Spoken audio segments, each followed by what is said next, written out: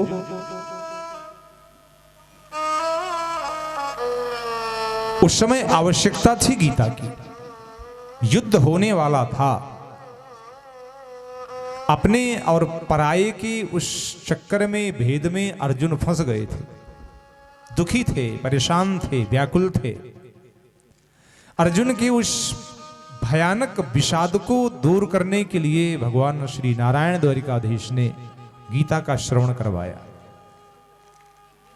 विषाद था मन में, मैं कैसे लड़ूंगा अपने लोगों से, ये मेरे मित्र हैं, मेरे पारिवारिक हैं, ये मेरे गोत्रज हैं, रक्त का संबंध है, इनसे मेरा कैसे लड़ूंगा। उस क्षण भगवान को लगा गीता का प्राकट्य करना अति आवश्यक है, क्योंकि गीता के द्वारा ही अर्जुन की उस मोह का भंजन होगा। और द्वारिकाधीश जी महाराज ने उस समय गीता सुनाई। धर्म क्षेत्रे कुरुक्षेत्रे समवेता युत्सवः मामकाः पांडवाश्चैव किम कुर्वत संजय। यहां से गीता प्रारंभ हुई। और आप देखें विराम जो गीता का होता है, संपन्नता, वो भी कुछ ऐसे ही होती है। यत्र योगेश्वरो कृष्णः यत्र पार्थो धनुर्धरः तत्र श्रीर विजयो भूतिर्ध्रुवो नीतिर्मतिर्मम। धर्म से गीता प्रारंभ हुई और मम शब्द से गीता संपन्न हुई। बड़ा प्यारा आशय है। धर्म से प्रारंभ है और मम से विश्राम है। दो शब्द बने, धर्म और मम। इनको अगर पलट देंगे तो शब्द बनेगा मम धर्म। अर्थ होता है मेरा धर्म। और ये मेरा धर्म में ही पूरा त्रैलोक्य कायम है। सबके अलग अलग धर्म है, अलग अलग धर्म सबके, स्त्री का, पुरुष का, गृहस्थ का, सन्यासी का। यानी अर्थ गीता का सीधा सा है, अपने धर्म को समझ लेना ही गीता है। अर्जुन को भगवान यही कहते हैं, अर्जुन इस समय तुम्हारा धर्म मोह करना नहीं है, इस समय तुम्हारा धर्म युद्ध से पलायन करना नहीं है। इस समय तुम्हारा धर्म धर्म की रक्षा के लिए धर्म की तरफ से लड़ते हुए अधर्म का नाश करने का है। भगवान अर्जुन को यही समझाते हैं। स्मरण रखो अर्जुन, तुम सोचते हो उनके बारे में जो सोचनीय नहीं है, और जो सोचने योग्य है उसके बारे में सोचते नहीं। अरे सोचना है अपने धर्म के बारे में सोचो, अपने धर्म का चिंतन करो। तुम्हारा धर्म क्या है, तुमको किस कर्तव्य के मार्ग में जाना है, इसके बारे में सोचो। और सोच रहे हो दुनिया के लोगों के लिए। नहीं अर्जुन, मन का विषाद हटा दो। तुम्हारे मन में ये जो मैल आया है ना, ये उचित, कतई उचित नहीं। अर्जुन के अंदर विषाद का मैल है। कुतस्त्वा कश्मलमिदं विस्मय समुपस्थिते। छोड़ दो इसको अर्जुन। क्षुद्रम हृदय दौर्बल्यम त्यक्तो तिष्ठ परम तप। भगवान कहते हैं अर्जुन, इस क्षुद्रता को त्याग दो, इस दुर्बलता को छोड़ दो, कर्तव्य के मार्ग में, कर्म के मार्ग में आगे बढ़ो। और कर्म का मार्ग तुम्हें सचेत करता है, युद्ध करने की आवश्यकता है तुमको।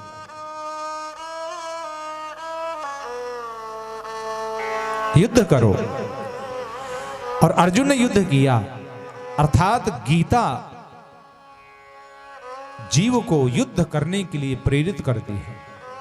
युद्ध का अर्थ मारकाट ही नहीं होता। युद्ध का अर्थ कर्तव्य के मार्ग में आगे बढ़ना होता है। कर्तव्य से हम बच सकते नहीं हैं, कर्तव्य तो हमको करना ही पड़ेगा। कर्तव्य यानी कर्म तो हमें करने की ही आवश्यकता निरंतर लगी रहती है। इसलिए कर्तव्य हमारा क्या है, इसको समझने की आवश्यकता है। हमारा कर्तव्य क्या है, हम क्या करें, जो हमारे लिए आवश्यक हो। जीवन के आवश्यक कर्म को करना ही धर्म कहलाता है। जिस समय जो उपयुक्त हो वह धर्म कहलाता है। और भगवान ने यही किया। अर्थ संक्षिप्त में यही कहेंगे, भगवान द्वारिकाधीश ने अर्जुन को अपने कर्तव्य के मार्ग में चलने की बात कही और धर्म को संभालने की बात कही। धर्म कौन सा? बोले वह धर्म जो धारण किया जा सकता है, और धर्म उसी की रक्षा करता है जो धर्म की रक्षा करता है। धर्म उसी की रक्षा करता है जो धर्म को धारण करता है। धरति इति धर्मः कह सकें। धर्मो रक्षति रक्षितः ये भी कह सकते हैं। यतो अभ्युदय निःश्रेयस सिद्धि स धर्मः ये भी कह सकते हैं। सबके अलग अलग धर्म हैं। धर्म को पहचानने की आवश्यकता है, और जिस वक्त जिस धर्म को करने की जरूरत है उस धर्म को हमें समझने और मानने की आवश्यकता है।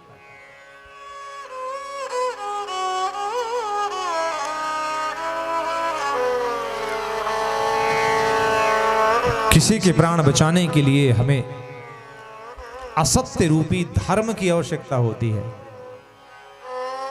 किसी हिंसक प्राणी से किसी परिवार को, निरीह को बचाने के लिए हमें हिंसा की आवश्यकता होती है। याद रखिए, संसार का धर्म बड़ा विचित्र है, बहुत बहुत विचित्र है। इसको समझने की आवश्यकता है। गीता में स्वयं भगवान कहते हैं, धर्मस्थ तत्वम निहितम गुहायाम।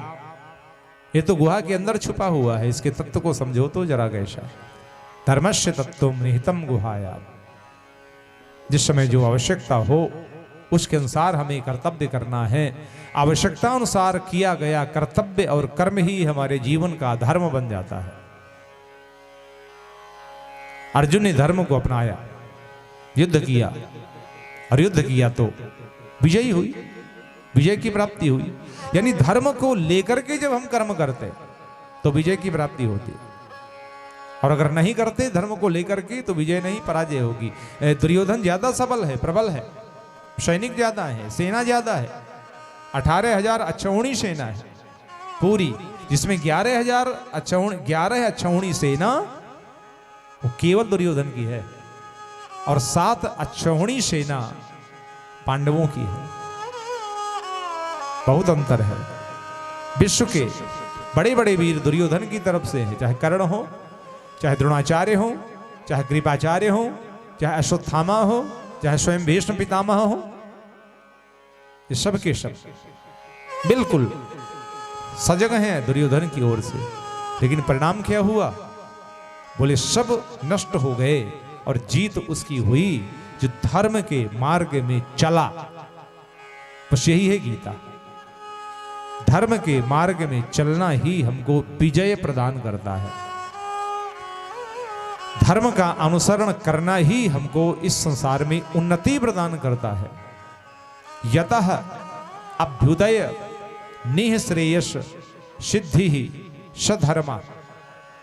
इसका नाम धर्म है, जो अभ्युदय प्रदान कर दे, जो सिद्धि प्रदान कर दे। भगवान कहते हैं, अर्जुन स्मरण रखना, इस जगत में आकर के धर्म का सदुपयोग करना ही तुम्हारे जीवन के लिए आवश्यक है।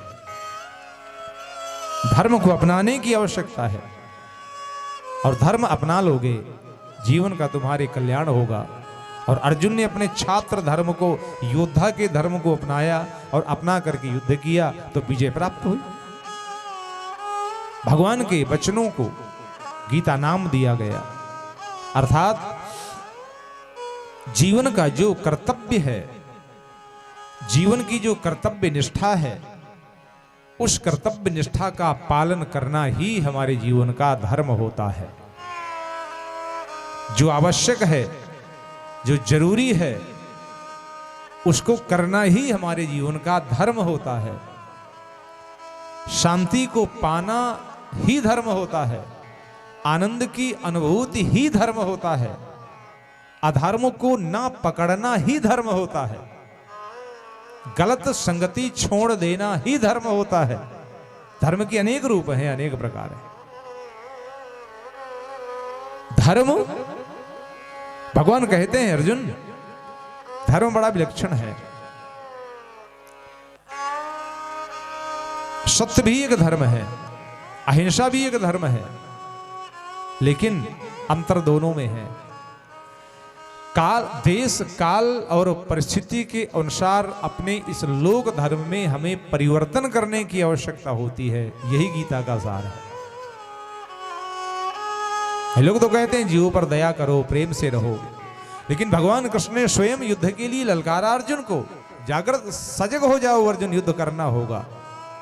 अर्थात जो ये लोक धर्म है ये प्रतिक्षण बदलता रहता है। इस लोक धर्म को बदलने की आवश्यकता है। जब जैसी आवश्यकता हो उसके अनुसार। और भगवान ने अर्जुन को यह उपदेश किया। अर्जुन को लगा सच में, भगवान ने उसी समय अर्जुन को अपने विराट स्वरूप का दर्शन करवाया। अगर ये समझते हो कि तुम ये करने जा रहे हो, स्मरण रखना तुम गलत हो अर्जुन, तुम उचित में नहीं हो। और भगवान ने दिखाया, भगवान के उन सहस्त्र सहस्त्र शीशों में, मुखों में जितने भी योद्धा थे, प्राणी थे, सब समाहित हो रहे हैं, सब भगवान भक्षण कर रहे हैं। अर्जुन को अब समझ में आया, इसका मतलब है कि मैं तो केवल निमित्त मात्र हूं, मेरे लिए परमात्मा का संकेत है, मैं तो माध्यम हूं, करने वाला तो केवल ईश्वर है। और अर्जुन ने उसको अपनाया, भगवान के वचनों को, यानी वेद शास्त्र और पुराण संतों के द्वारा जो बात कही गई, जो बात बताई गई, उसको अपना लेना भी धर्म है। भगवान के जो वचन हैं उनको स्वीकार कर लेना भी धर्म है। ईमानदारी से जीवन यापन कर लेना, इसका नाम भी धर्म है।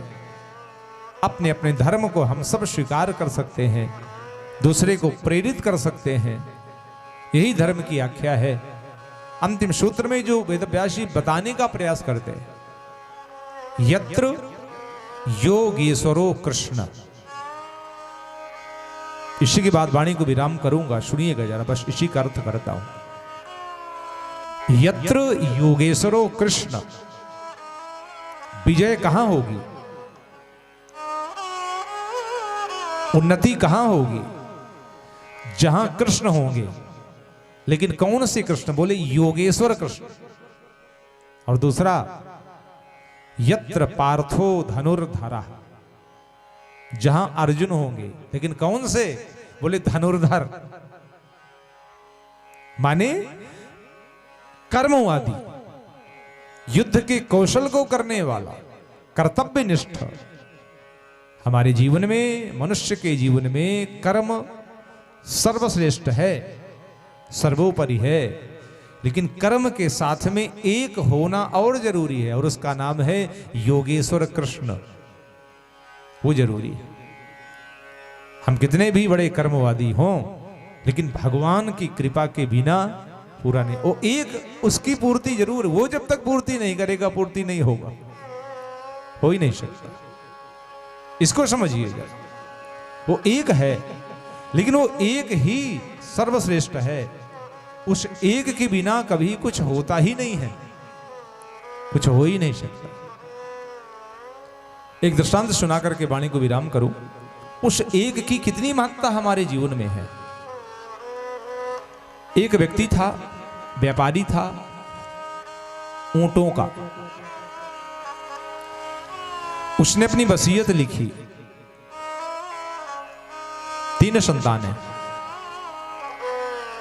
वसीयत लिख दिया उसने, मेरी संपत्ति का आधा भाग मेरे बड़े पुत्र को, मेरी संपत्ति का 1/4 भाग मेरे मझले पुत्र को, मेरी संपत्ति का 1/5 भाग मेरे सबसे छोटे बेटे को दिया जाए। तबीयत खराब थी, एक दिन प्राण पखेरु उड़ गए, वसीयत निकाली गई।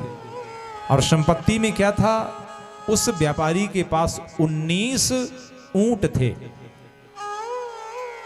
19 ऊंट। 19 ऊंटों की संपत्ति है, उसको 3 भागों में विभक्त करना है, आधा, 1/4, 1/5। बड़ी समस्या पड़ गई। पंच इकट्ठे हुए, बंटवारा करते ना बने, कैसे करें? कुछ लोगों ने कहा भाई ऊंटों को बेच दो और बेच करके जो पैसा मिले उसका डिवाइडेशन कर दो, उसका बंटवारा कर दो। परिवार वाले अड़ गए, नहीं, हमारे पिता ने जो लिखा है हम वही करेंगे, ऊंटों का ही बंटवारा होगा। अब बात फंस गई, कैसे बंटवारा हो? 19 का बंटवारा वाला कैसे हो? आधा देते हैं तो 9.5 ऊंट चाहिए, ऊंट कैसे आधा होगा? उसी समय अपने मित्र की खबर, मरने की खबर सुन करके एक और मित्र था, दूसरे गांव में रहता था, वो आया। वो भी व्यापारी था ऊंटों का, दोनों का एक व्यापार था। आया अपना गम मनाने, पंचायत लगी थी, वो भी बैठ गए। उसको लगा ये तो बड़ा संकट का विषय है भाई, ये कैसे होगा? सुनता रहा, थोड़ी देर बाद खड़ा हुआ। एक मेरी बात मानी जाए? बोले हाँ बताइए। बोले मैं ये चाहता हूं कि मेरे पास एक ऊंट है जो मैं लेकर के आया हूं, ऊंट में बैठ करके मैं वह ऊंट अपने मित्र की संपत्ति में मिलाना चाहता हूं। क्या होगा? बोले ये नहीं जानता क्या होगा, मैं उसको देना चाहता हूं, उसकी संपत्ति में जोड़ दूं, मेरी मित्रता कायम हो जाएगी, मुझे लगेगा मित्र के लिए कुछ किया मैंने। बोले ठीक है। 19 ऊंटों में एक ऊंट उस आदमी ने और जोड़ दिया, 20 हो गए। अब जब 20 ऊंट हो गए, उसने कहा अब ठीक है, अब मैं चला। बोले नहीं बैठिए आप। बोले अब आप बंटवारा कर लीजिए, आपके पिता की संपत्ति 20 ऊंटों की हो गई। लोगों ने कहा ठीक है। अब संपत्ति का बंटवारा शुरू हुआ।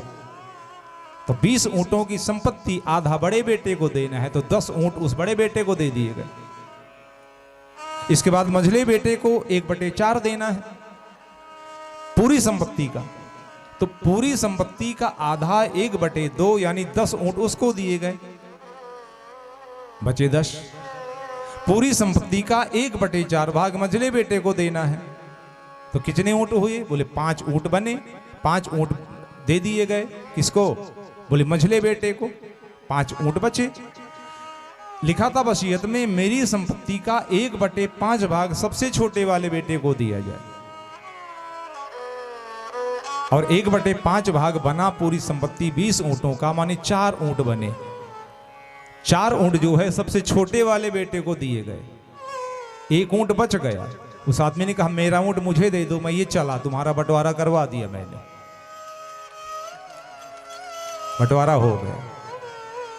अर्थ जरा समझिए, हमारे पास चाहे 19 हो, चाहे 25 हो, चाहे जितना हो, लेकिन बिना उस एक के, उस परमात्मा की कृपा के कुछ भी नहीं हो सकता। सावधान।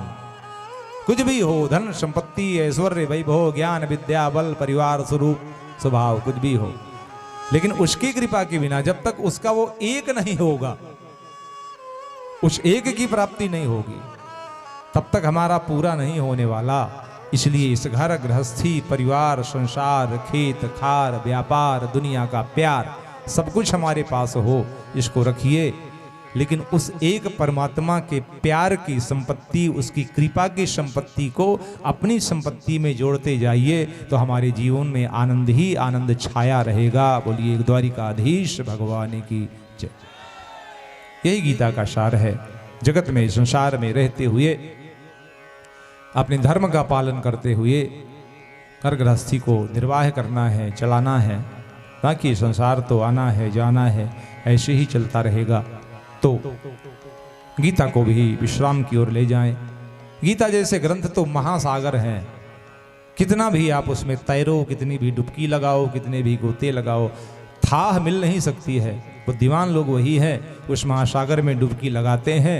कोई भी हाथ में एक रत्न, कोई मोती, कोई लाल, कोई माणिक, कोई पन्ना आ जाए, उसको ले लो, अंगूठी में जड़वा लो, जिंदगी आपकी खुशहाल हो जाएगी।